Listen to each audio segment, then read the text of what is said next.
Yo, what up guys, it's Flark, and my pre-patch guide saga is coming to a conclusion here with Enhancement Shaman.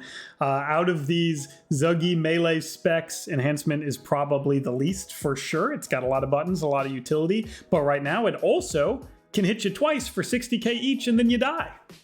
So I'm going to show you some of the modifiers that make that possible. I'm sure some of you have already seen it, and maybe that's even why you're here. I'm going to pick actually my favorite melee classes of these that I've made guides for going into Dragonflight, push Glad on them, and expand my guide making into Dragonflight for those classes. I'm not sure if Enhance will be there, but I had to show you guys these modifiers that they have available for all the Enhancement Shaman players that are looking for something inspiring going into Dragonflight. Well, you got it, because Prepatch is looking good for them. And it's not really about Covenants or Conduits, which means Dragonflight is looking really good for them. Oh boy. Okay, well, let's start. Itemization, very different from the itemization you're used to seeing with Enhancement Shaman. First of all, stats. Verse Mastery. Verse Mastery. Verse and Mastery. That is a huge difference. You've been a haste gamer for so long as Enhancement Shaman. I don't really remember the last time Mastery was good, but it's good now.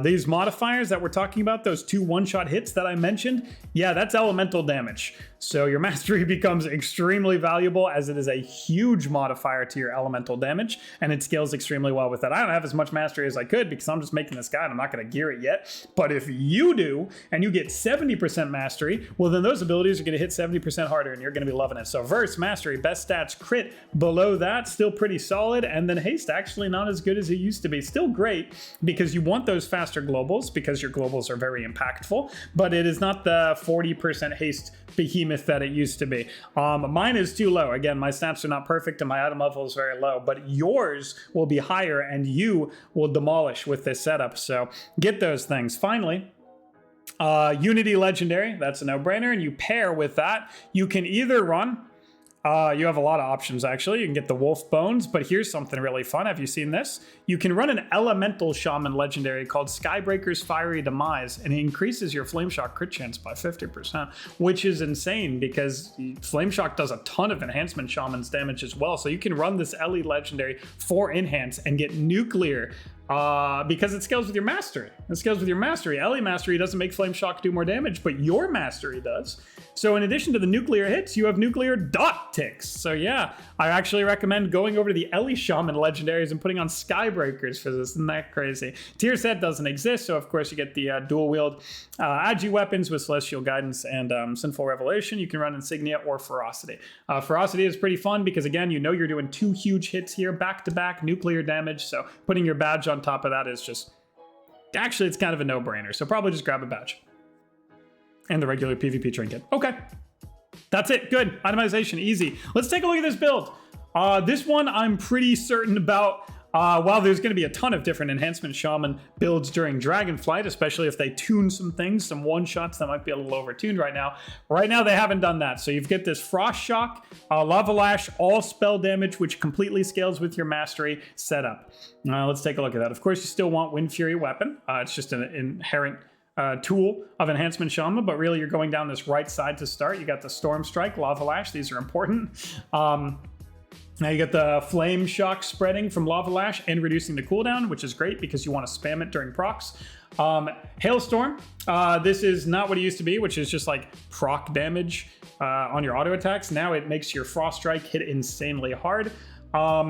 This is very good because it scales with how many Maelstrom weapon stacks you have, so it can amplify that Frost Strike to obscene damage. But it does not stop there, of course. We're talking multiple modifiers, not just one. That's why this is overpowered. Look at Ice Strike. What is that? Frost Strike by 100%? Yeah, that's pretty good. That's another massive modifier. Stack those together at the same time, and all of a sudden, your Frost Strike is hitting insanely hard. So how you do that is you press Ice Strike, you spend a Maelstrom, and it buffs Frost Shock with Hailstorm, and then you press it, and it does a lot of damage. Okay.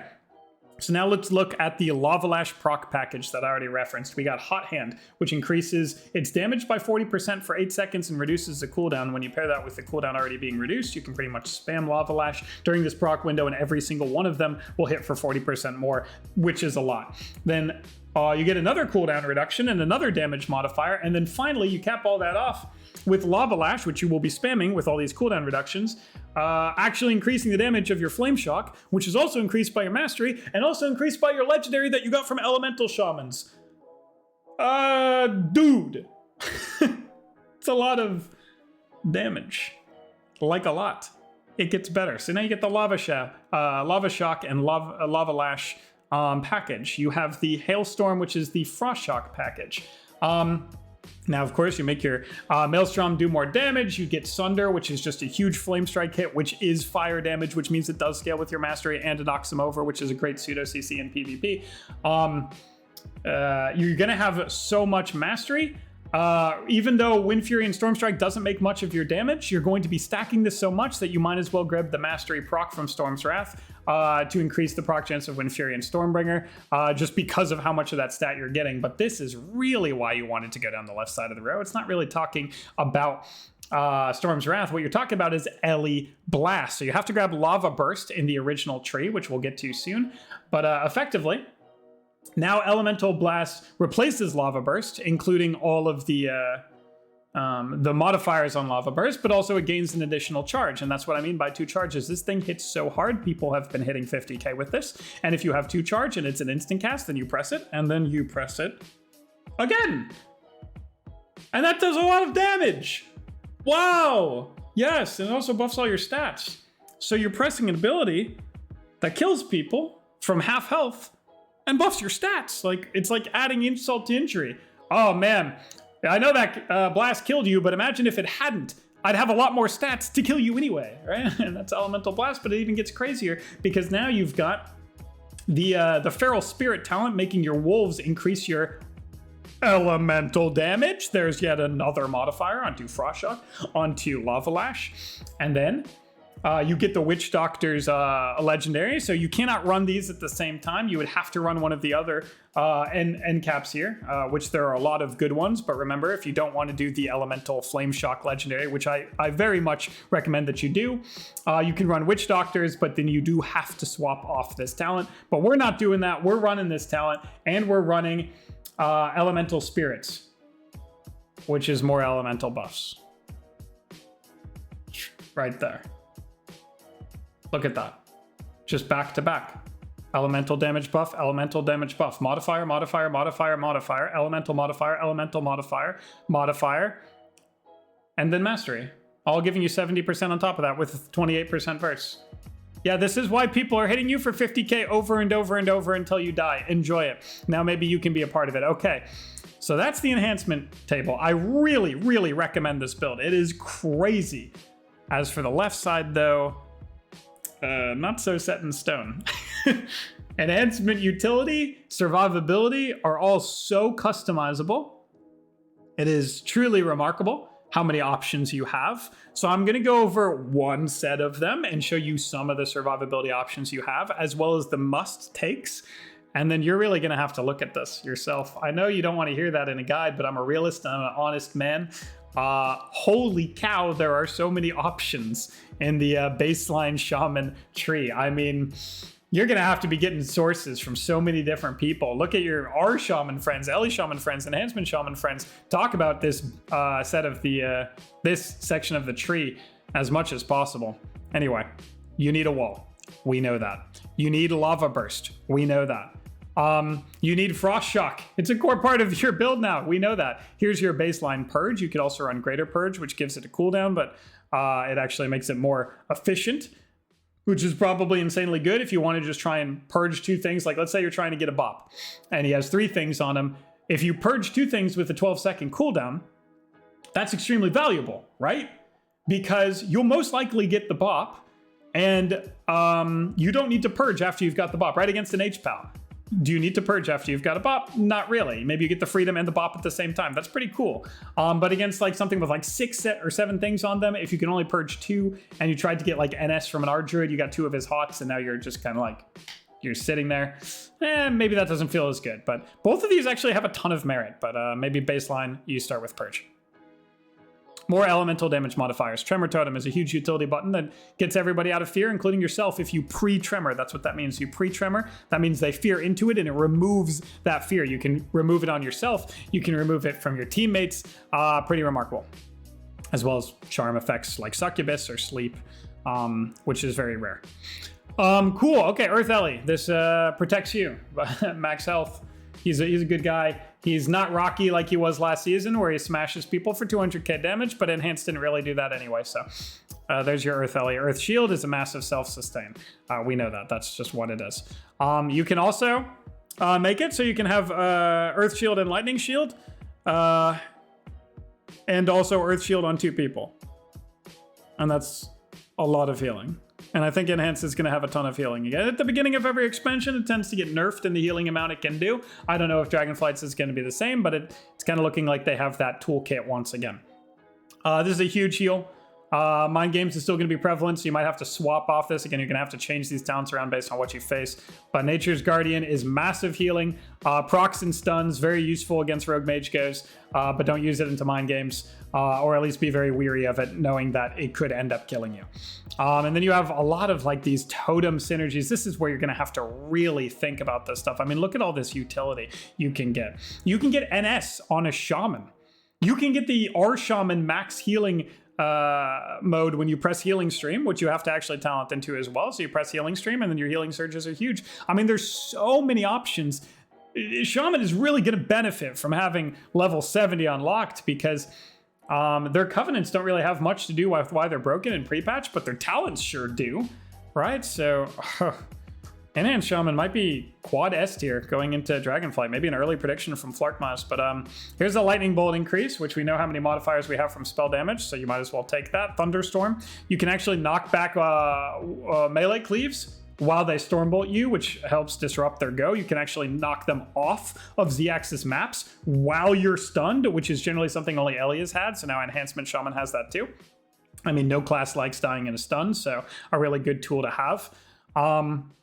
What you can now run, and this is really interesting, I mean, this is crazy how much choices they have. You can run Lasso for a high damage mastery scaling stun that can be moved. You can move around while you use it, or you can change that thunderstorm into like a pseudo interrupt, right? It comes more quickly now with the cooldown being reduced by 5 seconds, but instead of knocking them away from you and effectively saying, okay, get off me, you can knock them up into the air. Have you been knocked up into the air by like Arcanosphere? It's actually like a really disruptive CC effect. There's not a lot of things you can do while up there, right?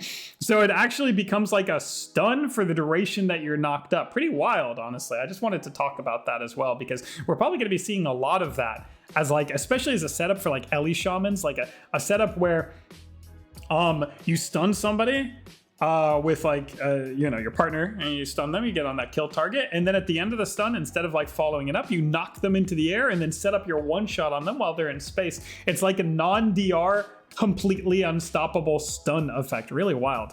Yeah, so look for Thundershock to be useful. Of course, we have these the totem value now where you can change where your totems are, and more importantly, you can reset the cooldown of all your totems, of which you have a lot of them, like Tremor Totem, which you added, and Windrush Totem, which is movement speed, and all of this good stuff. And again, the Shaman left side, I just wanted to talk about a few of them, but realistically, it is chock full of utility, sustain, team utility, crowd control, disruption. There's so much of it. All I can really assure you is that you're going to talent into your wall in Lava Burst and Frost Shock for sure to make this insane one-shot work. But anyway, you know me, I tend to be overly thorough even when I don't need to be, and I really wanted to tell you guys about those talents. For your PvP talents, you can easily run, oh man, this would be so fun. You can run Seasoned Wind, and I should have talked, this is another mandatory. Obviously, you're running Wind Shear. This is your kick. It's the best kick in the game. So yes, you're running Wind Shear. Great. Okay, now so you can use that Wind Shear to give you yet another modifier, but you can only choose this into classes that cast those schools. So obviously, another wall, sorry. So you can use this against like spell cleaves, right? So mages, Locks, Destro locks mostly. You can kick them on that and then reduce damage from that spell school. So that's a survivability option. But a better survivability option, a more general survivability option, tends to be Swelling Waves, which is a heal that will proc yet another heal when you use it. You can spend Maelstrom to use it, and it's generally good to pair that with this Healing Stream Swirling Currents path. You have Shamanism still, which is a ton of haste, so you can actually get haste while you're not stacking into it at all, and you can give haste to your teammate, which tends to be insanely good for comps like Turbo or an Enhanced DK, or even something crazy like Enhanced Lock that really needs the haste to cast faster. Thunder Charge makes your cooldowns come back up faster. Sky Fury for the one-shot. This is a no-brainer why that would be good. You could even play with a different shaman. You could play Enhance Ellie and they could run Sky Fury for you. You both get it. Pretty fun. There's a lot of PvP talents going into the new season, but in this pre-patch, everything is so absurd that I don't think I need to talk about all the options. Ride the Lightning is the other really good choice because it procs Chain Lightnings, which is modified by your 78,000 modifiers that you have. Oh my god. But realistically, don't worry about any of this. Just look at the right side of the screen right here. This is why people are hitting you for 100,000 in 2 seconds. There you go. I cracked the code for you, I promise. That is what they're doing. If you queued into an Enhancement Shaman and they killed you from 100% health in a second and you're like, oh darn, I wish I could have done something about that, this is what they're running. Okay, cool. Your Covenants don't really matter. They have nothing to do with that one shot, but Chain Harvest was good for the entirety of Shadowlands, so you'd probably stay on that. That's the Venthyr Covenant ability. And you've got some Conduits that buff Lava Lash crit chance and Maelstrom damage. And yeah, it ends up being just a little bit more extra pressure here, but and Chain Harvest crit chance again. I mean, it still hits hard and it still heals for a ton, so that's really nice. But yeah, just run the Venthyr Covenant, but really what you're looking for is a Frost Shock, Lava Lash, Ellie Blast 3-hit combo that destroys everybody's health bar from full. Okay, that's it. That's my pre-patch. Again, I'm gonna pick my favorite. I'm going to start, my main will always be DK, and then I'll pick my favorite melee, and I'll get Glad on it, and I'll try and make some fleshed out, really important Dragonflight guides that really talk into the actual detail of the most meta, the most competitive, the most rank 1 viable build that people are running at the highest possible level. But right now, we're in a pre-patch, baby. It's the Wild West. Go have fun. See ya. Peace.